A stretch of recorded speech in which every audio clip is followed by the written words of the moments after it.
으로 기도드립니다. 아멘. 우리는 하루를 살아도 여러분 그 하루에서 교훈을 얻어야 됩니다. 특히 인류의 역사는 우리 온 인류들이 써내려간 교훈 책과도 같아요. 그래서 역사를 연구하면요, 그 역사 속에서 오늘을 살아갈 수 있는 교훈을 배우게 됩니다. 미국의 철학자 조지 산타나라는 분이 이런 말을 했습니다. 뼈아픈 과거를 기억할 줄 모르는 사람은 과거를 되풀이하게 된다. 그러나 슬기로운 사람은 경험 속에서 지혜를 배우고 지혜로운 민족은 역사 속에서 교훈을 얻는다.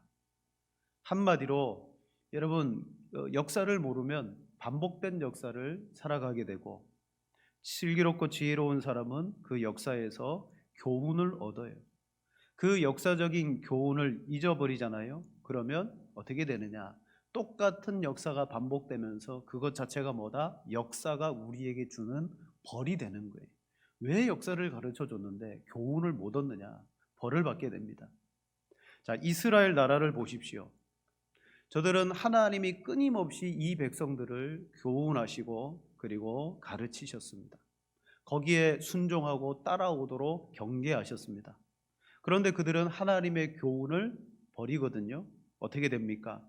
예레미야 7장 28절에 너는 그들에게 말하기를 너희는 너희 하나님 여호와의 목소리를 순종하지 아니하며 교훈을 받지 아니하는 민족이라 진실이 없어져 너희 입에서 끊어졌다 할지니라. 예레미야는 이스라엘의 패망을 선포하는 선지자입니다. 그가 말하기를 너희는 너희 하나님 여호와의 목소리를 순종도 안 하고 교훈을 받지 않는 민족이다. 여러분, 그들이 하나님의 교훈을 버렸을 때 결국은 망하고 말았습니다. 즉 성경이 말하는 지혜로운 자가 되지 못하고 미련한 자들이 되고 말았어요. 잠언 26장 11절에 개가 그 토한 것을 도로 먹는 것 같이 미련한 자는 그 미련한 것을 거듭 행하느니라. 교훈을 받지 못하고 개가 토한 것을 또 먹고 하는 것처럼 여러분 그만큼 미련한 것이 없다라고 말해주고 있습니다. 그러므로 오늘 우리 인생에 이 미련함과 어리석음, 물론 우리는 태어나면서부터 죄로 말미암아 완전히 미련하고 어리석은 자입니다. 그것을 끊어줄 수 있는 것이 무엇이냐? 하나님의 교훈이죠. 생명의 말씀입니다. 자, 오늘도 우리가 이 말씀을 통해서 인생을 살아갈 때 정말 교훈을 받고 하나님이 내게 원하시는 인생이 무엇이냐, 어떤 인생이 참으로 하나님께서 기뻐하시는 인생이냐를 여러분 배워가시는 여러분 되기를 바랍니다. 마스크를 쓰고 계시니까 아멘을 하시는지 안 하시는지 잘 모르겠네요. 이스라엘 백성들은 과거 여러분 430년 동안 이집트에서 종살이했습니다. 그러다 보니까 그들의 주인이 누구였습니까? 그들은 바로 왕을 자신의 주인으로 섬겼고 430년 동안 살아가면서 그들의 정체성은 우리는 종이다 라는 정체성으로 살게 되었습니다. 그때 하나님이 모세를 통하여 그들을 애굽에서 건져내시기로 이제 다 작정하시고 모세를 불러서 그들에게 보내기 직전에 하나님은 이런 말씀을 하십니다. 자, 출애굽기 3장 13절에 모세가 말하죠. 하나님, 저들에게 하나님을 누구라고 제가 말하겠습니까? 그러자 14절에 이럽니다. 하나님이 모세에게 이르시되 나는 스스로 있는 자니라. 또 이르시되 너는 이스라엘 자손에게 이같이 이르기를 스스로 있는 자가 나를 너희에게 보내셨다 하라.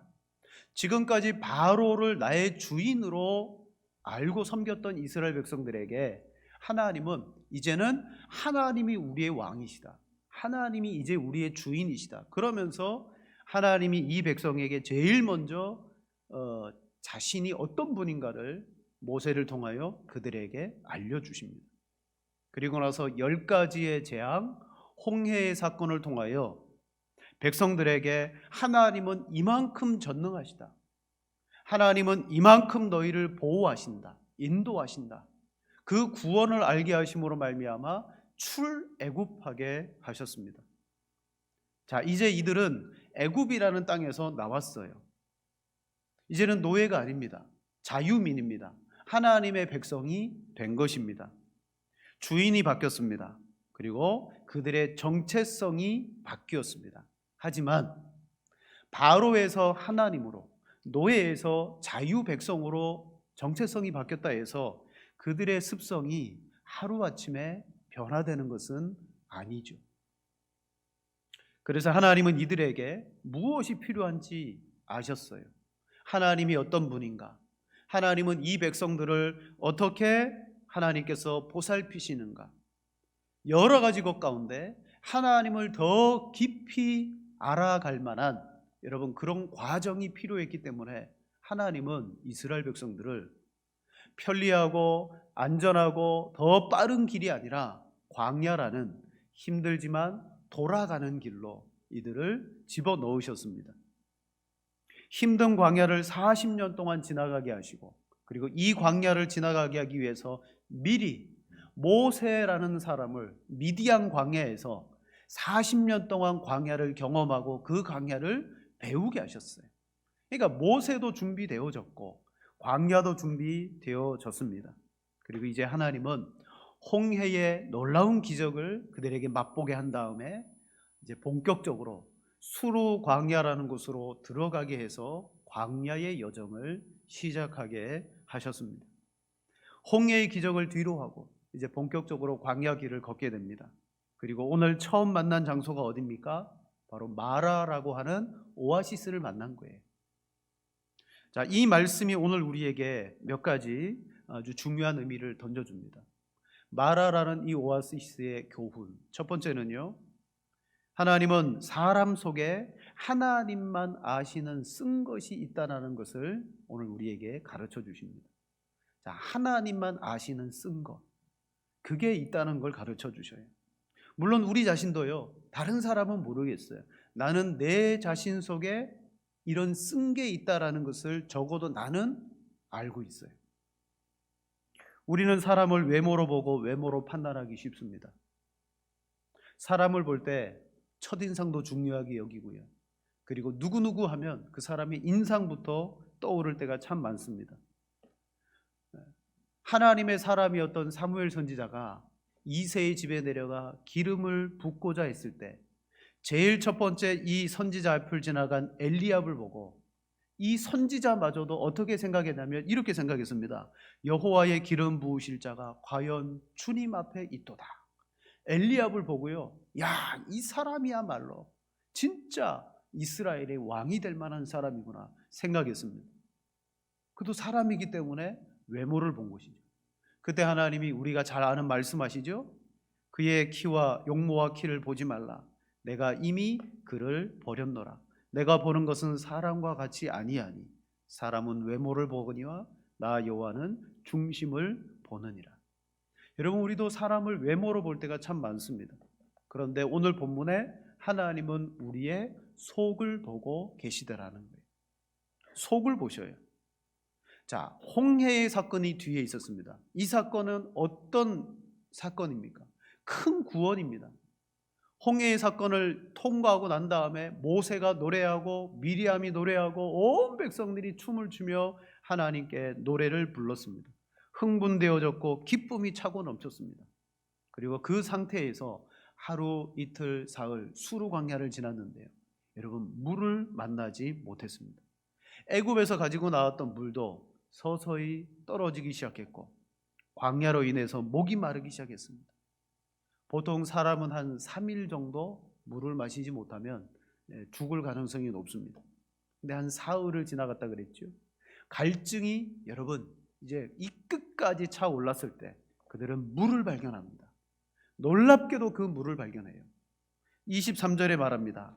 마라에 이르렀더니 그곳 물이 써서 마시지 못하겠으므로 그 이름을 마라라 하였더라. 여러분, 그 물을 왜 마라라고 했습니까? 맛을 보았는데 이 물은 써가지고 도저히 먹을 수가 없는 그런 물이었기 때문에 마라, 쓰다, 고통이다, 그렇게 이름을 붙였습니다. 그런데요, 눈에 보이는 그 쓴물을 맛보고 보는 순간 어떤 일이 벌어졌느냐? 백성들 속에서 쓴물이 일어나기 시작합니다. 24절에 말합니다.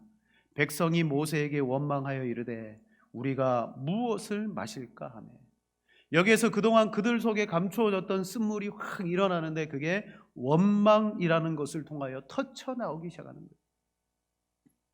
자, 여러분, 평상시에는 괜찮은 것 같은데 어떤 환경과 어떤 사람과 사건을 만나면 그냥 자기 속에 있는 쓴물이 터쳐나오는, 여러분, 우리가 좀 이해가 돼요. 사흘 동안 물을 못 마셨어요. 근데 눈앞에 물이 있는데 너무 쓴 거예요. 그냥 낭패를 당했죠. 자연스럽게 저 같아도 쓴물이 일어날 거예요. 요즘 여러분 마스크 다 쓰고 계신데 우리나라가 참 그 어떤 물건도 아니고 마스크 대란이 일어났습니다. 정부에서도 이 마스크 수급 때문에 쩔쩔매고 있어요. 우체국에 배급하겠다, 또 동네 마트에 배급하겠다, 이제는 약국에서 배급하겠다. 저도 한번 마스크 사려고 줄 서 본 적이 있습니다. 집에 있는데 우리 집사님 한 분이 전화가 왔어요. 다급하게, 목사님 여기 하나로 마트인데 오늘 여기 마스크 나눠준답니다. 120명 나눠준다는데 목사님 빨리 오세요. 제 앞에 한 50명밖에 없는 것 같아요. 그래가지고 제가 집사람이랑 차를 몰고 불이 나게 갔잖아요. 갔더니 분명히 그 집사님이 앞에 50명 가는데 5분도 안 걸렸어요. 50명 있다 그랬는데 웬걸 가보니까 제가 100명이 넘는 거예요. 105번째인가? 여러분, 우리 평상시에 마스크 귀중한 줄 모르고 살았습니다. 필요한 줄 모르고 살았습니다. 그런데 그 마스크 줄 서 있으니까 사람들 속에 쓴물이 올라오더라고요. 심지어 이런 말도 하더라고요. 야, 이러다가 칼부림 나겠다. 마스크 때문에 칼부림 나겠다. 막 거기 있는 사람들이 원망과 불평하기 시작합니다. 여러분, 마스크 나눠준다면 그냥 조용히 받아서 가면 얼마나 좋아요. 왜 기다리게 하느냐? 오는 사람들은 그냥 번호표 주고 가라 그러면 되지. 왜 120명 찰 때까지 기다리느냐? 오만 가지 소리가 나와요. 그리고 거기다가 중간에 누가 전화해서 누구 엄마 빨리 와. 그래가지고 자기가 서 있는 자리에 그 사람을 한 사람을 딱 중간에 끼워 놓잖아요. 어떻게 될까요? 하나로마트 불탈걸요? 평상시에는 괜찮았던 사람들이 그 마스크 하나 얻어보자고 줄 서서 쓴물들이 올라오기 시작하는데, 야, 이게 사람이더라고요. 그러니까 광야에서 목말라 죽을 뻔했는데 쓴물을 발견했을 때 여러분, 그들 속에서 쓴 것이 올라오지 않겠습니까? 물은 광야에서 목숨과 직결되었기 때문에 당연히 백성들이 원망하는 것은 자연스러운 반응입니다. 그래서인지 하나님도 그 백성들이 원망함에도 불구하고 하나님이 본문에 보시면 책망하십니까? 안 하십니까? 책망을 안 하셔요. 처음이기도 하지만 어쩌면 이 백성들의 원망이 당연할 수 있다. 당연할 수 있다. 책망을 안 하셔요. 우리 차를 몰고 가면 초보 운전 딱지 뒤에 쫙 붙이고 가시는 분들이 있습니다. 어떤 분들은 초보 운전 앞에서 운전하면 답답해가지고 막 클락션도 울리고 막 뭐라고 합니다. 근데 뭐라 할 게 아무것도 없어요. 왜요? 그분들은 원래 그래요. 이제 처음 운전하니까 머리로는 지식적으로는 알고 있지만 몸이 안 따라주는 거예요. 실수를 많이 합니다. 우리는 그들을 어떻게 해요? 용납해 줍니다. 처음이니까. 오늘 이 물을 만난 이스라엘 백성들에게도 하나님이 용납해 줍니다. 광야에 와서 물 때문에 이들이 처음으로 하나님 앞에 원망하는 거니까 책망하지 않고 넘어가 주시더라는 거죠. 그러나 중요한 것은 이 쓴물을 만났을 때 그들 속에서 오히려 쓴물이 일어나고 있다는 것을 우리는 직시해야 돼요. 어쩌면 우리도 어떤 상황이나 환경이 되면 우리 자신에게도 여러분 쓴물이 나올 수가 있습니다. 그래서 예수님은 이런 말씀하셨습니다. 사람의 입으로 들어가는 것이 더럽게 하지 않는다. 그러나 사람 속에서 나오는 것이 사람을 더럽게 한다. 우리에게 광야라는 학교가 필요할 이유가 뭡니까?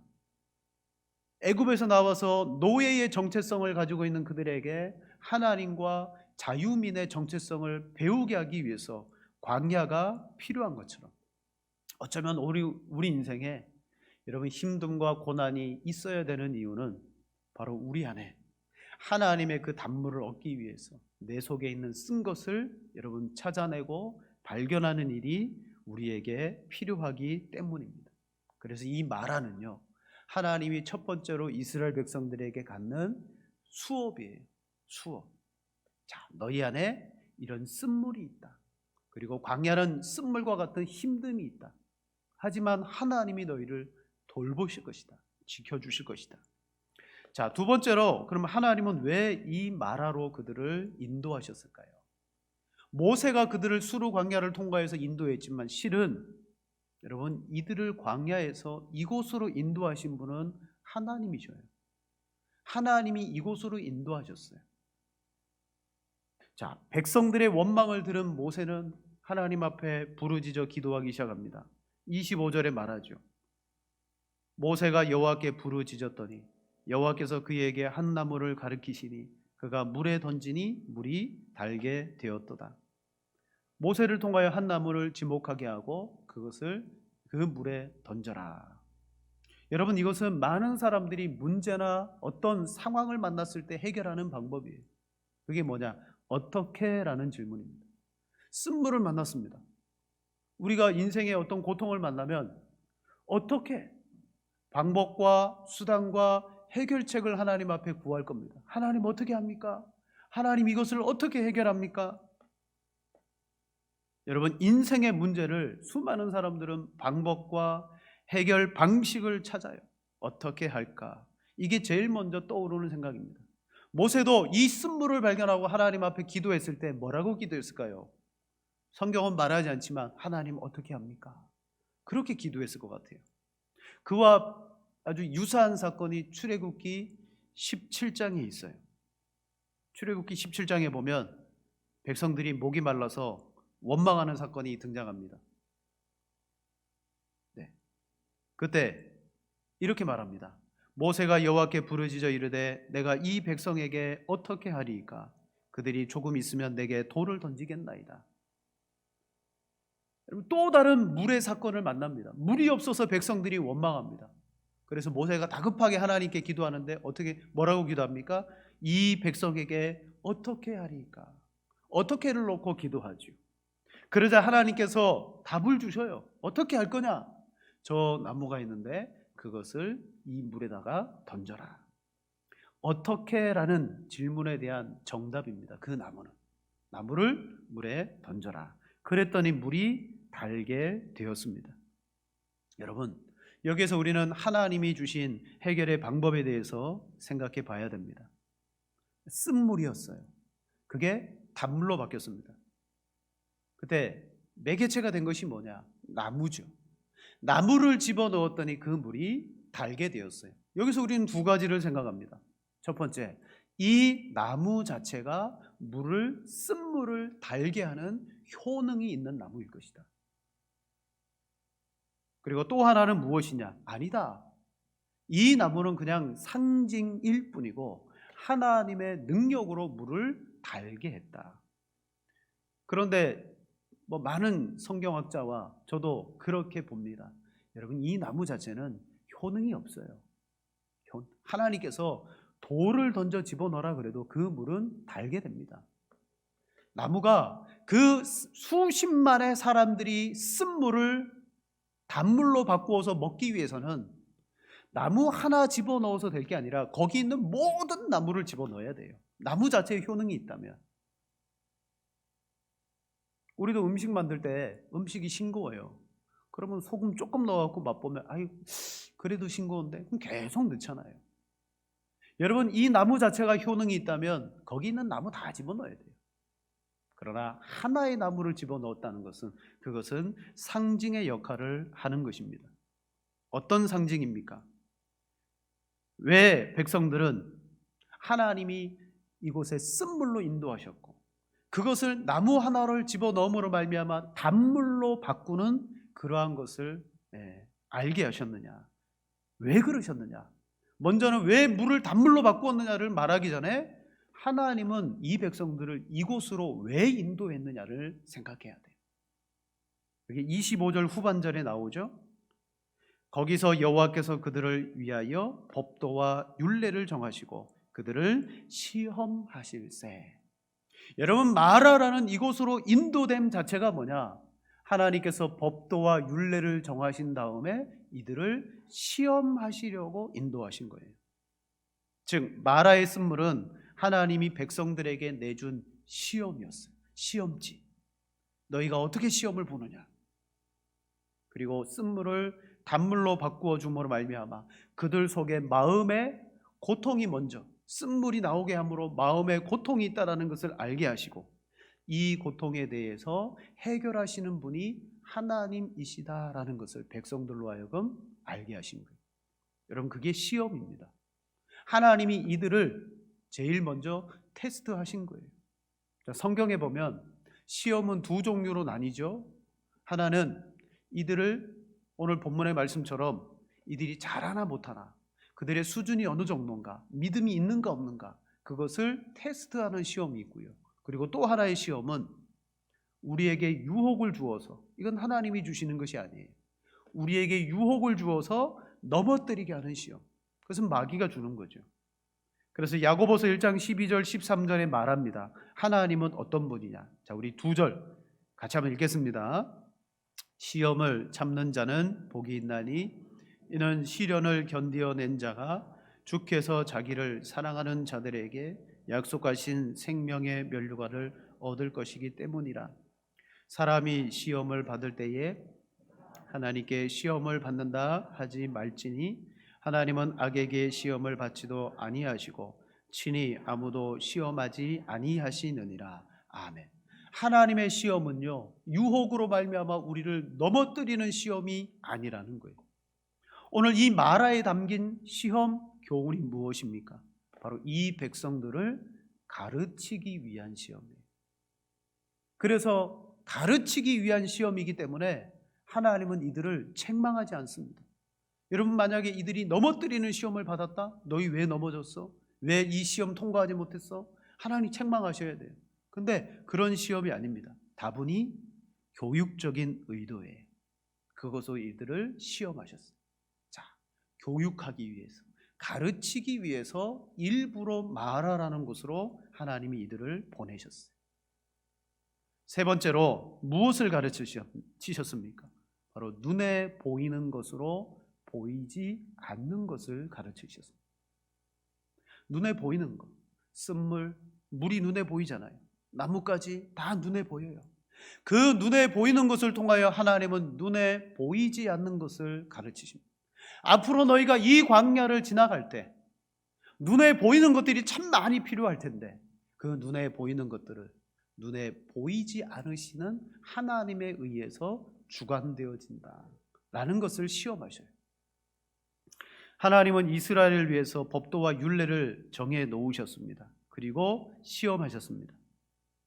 이 마라라는 시험은 눈에 보이는 상징이 있고 그것이 가리키는 의미가 있어요. 먼저 쓴물, 나무, 눈에 보이는 것입니다. 쓴물이 나무를 집어넣자 물이 달아졌습니다. 모든 백성들이 경험하고 체험했습니다. 아까 말했습니다. 나무 자체는 효력이 있지 않다. 나무 자체는 상징이었다. 상징이었어요. 나무 자체가 뭔가 물을 바꾼 것이 아니에요. 앞으로도 물이 쓰면 나무 던지면 되냐, 그게 아니에요. 그걸 가르쳐 주려고 한 것이 아니라는 것입니다. 자, 이와 비슷한 사건이 바로 다음 장에 등장해요. 여기는 쓴물이 단물로 바뀌었죠. 물이 없어서 원망하는 백성들이죠. 근데 16장에 넘어가면 유사한 사건과 똑같은 패턴이 또 등장합니다. 자, 우리 16장 3절과 4절 말씀 보세요. 3절에 이렇게 말합니다. 이스라엘 자손이 그들에게 이르되 우리가 애굽 땅에서 고기 가마 곁에 앉아 있던 때와 떡을 배불리 먹었던 때에 여호와의 손에 죽었더라면 좋았을 것을 너희가 이 광야로 우리를 인도해 내어 온 회중이 줄여 죽게 하는도다. 쓴물이 또 올라옵니다. 이번에는 무엇 때문입니까? 물의 문제가 아니에요. 애굽에서는 고기 가마 곁에서 떡을 배불리 먹었는데, 근데 광야는 떡도 없고 고기도 없고 배불리 먹을 게 없다 그러면서 백성들이 먹을 것 때문에 쓴물이 일어납니다. 다시 배가 고파서 원망합니다.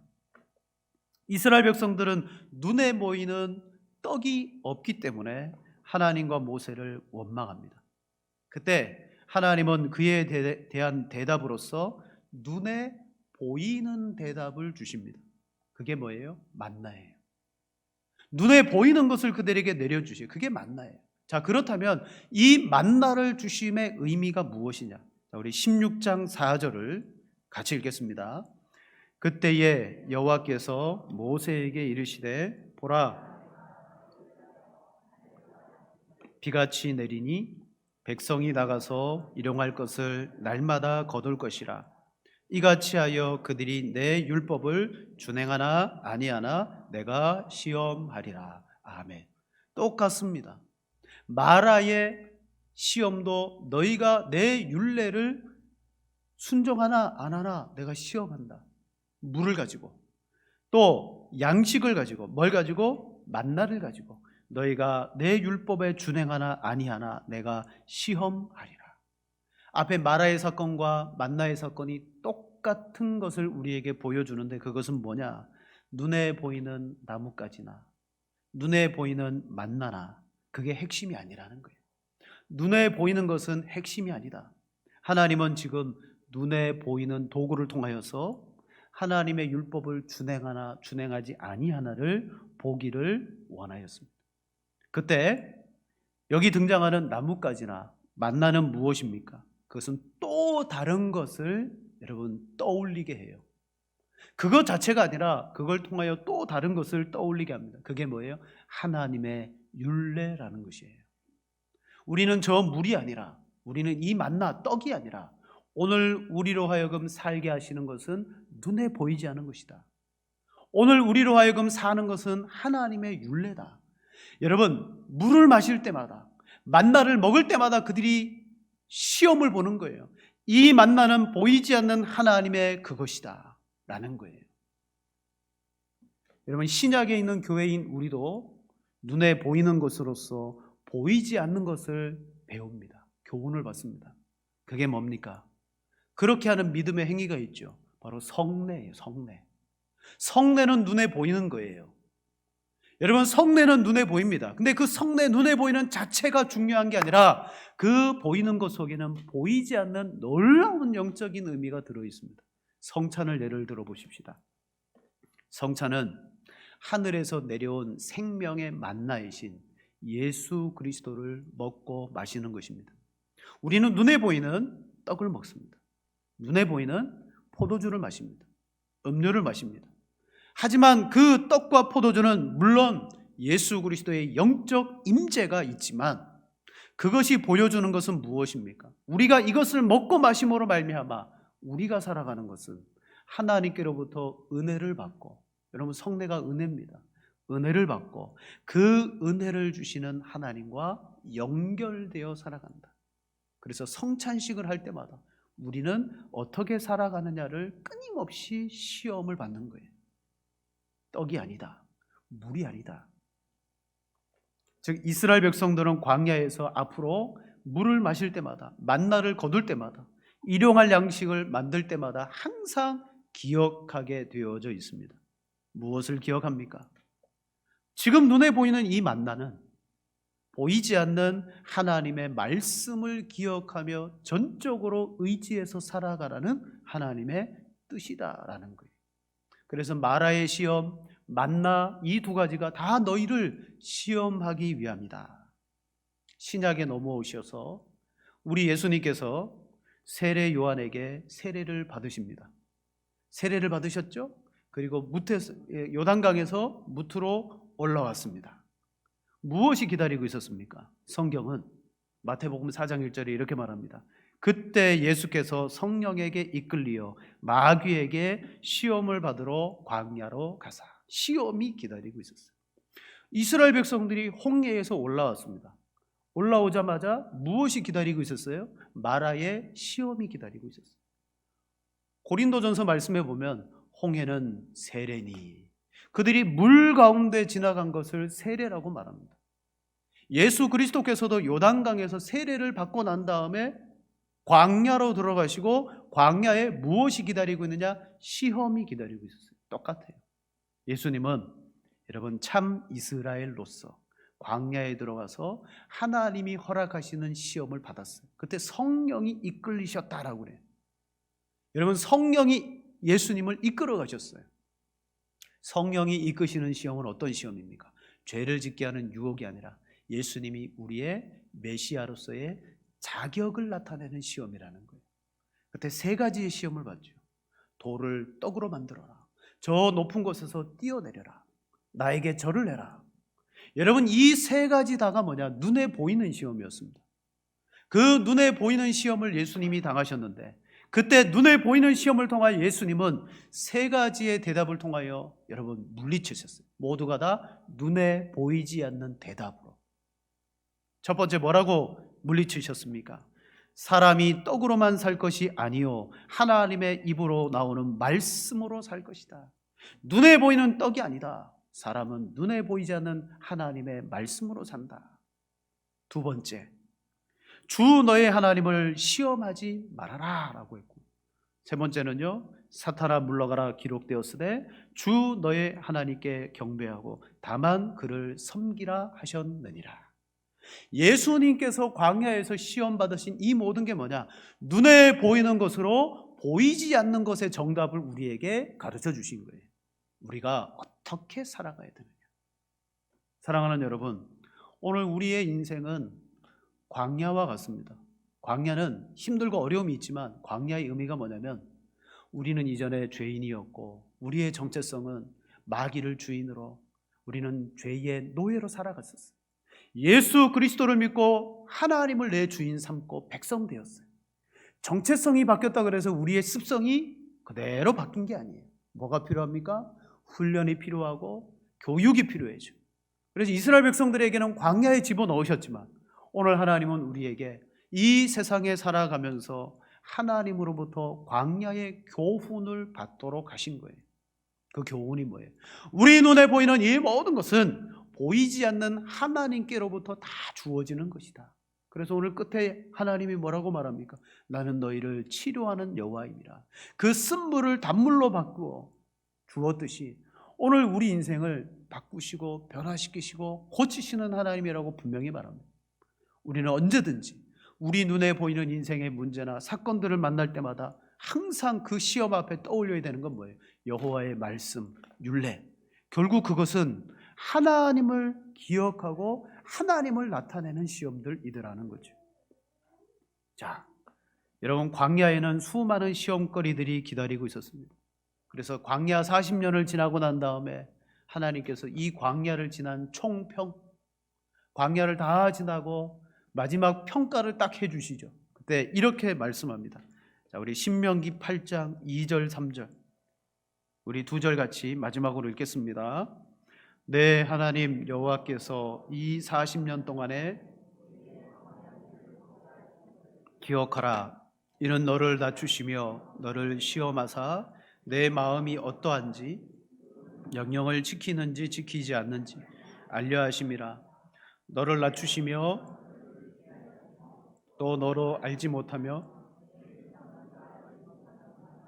내게 먹이신 것은 사람이 떡으로만 사는 것이 아니요 여호와의 입에서 나오는 모든 말씀으로 사는 줄을 내가 알게 하려 하심이라.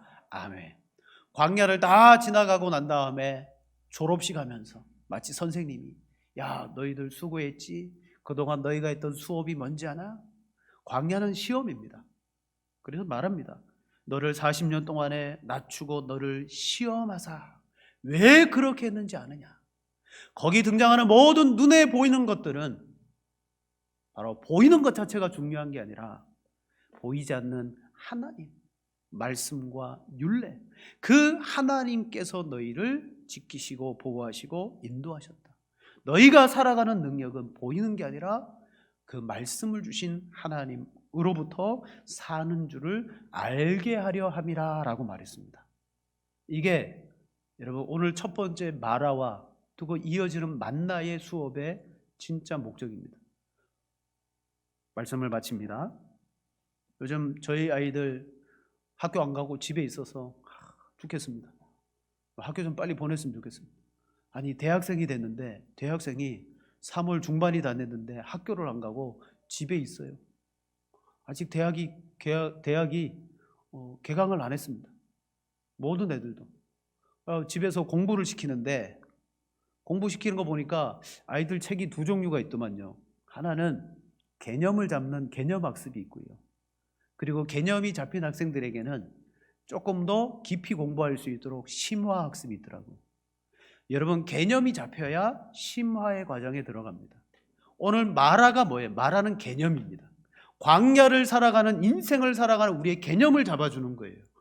봐라, 수많은 사람들이 눈에 보이는 것 때문에 목을 베고 보이는 곳으로 살아가지만 우리는 저 나뭇가지가 아니다. 하나님이시다. 그 하나님의 말씀으로 살아간다. 개념이 딱 잡히면 그 다음부터 광야에서 흔들리면 안 됩니다. 하나님은 보이지 않는 것으로 역사하신다. 오늘 우리에게 있어서 진짜 중요한 것은 하나님의 말씀을 내가 듣고 지키느냐 안 지키느냐가 내 목숨처럼 중요하다. 심화의 과정에 들어가서 여러분, 그럴 때 우리의 정체성이, 우리의 삶의 습성이 따라가면서 정말 하나님의 거룩한 사람으로 자라나고 성숙하게 될 줄로 믿습니다. 오늘 이 코로나라는 질병 때문에 우리는 정말 눈에 보이는, 어떻게 하면 빨리 이게 해결될까, 또 백신이 나올까, 어떻게 하면 안전하게 지낼까, 그런 것에 마음을 쓰고 온 세상 사람들이 마음에 쓴뿌리가 막 올라오는 이때에 우리는 뭘 바라봐야 되겠습니까? 보이지 않는 하나님의 말씀으로 살아갈 것이다. 여러분, 믿음으로 승리하실 수 있는 여러분 되기를 축원을 드립니다.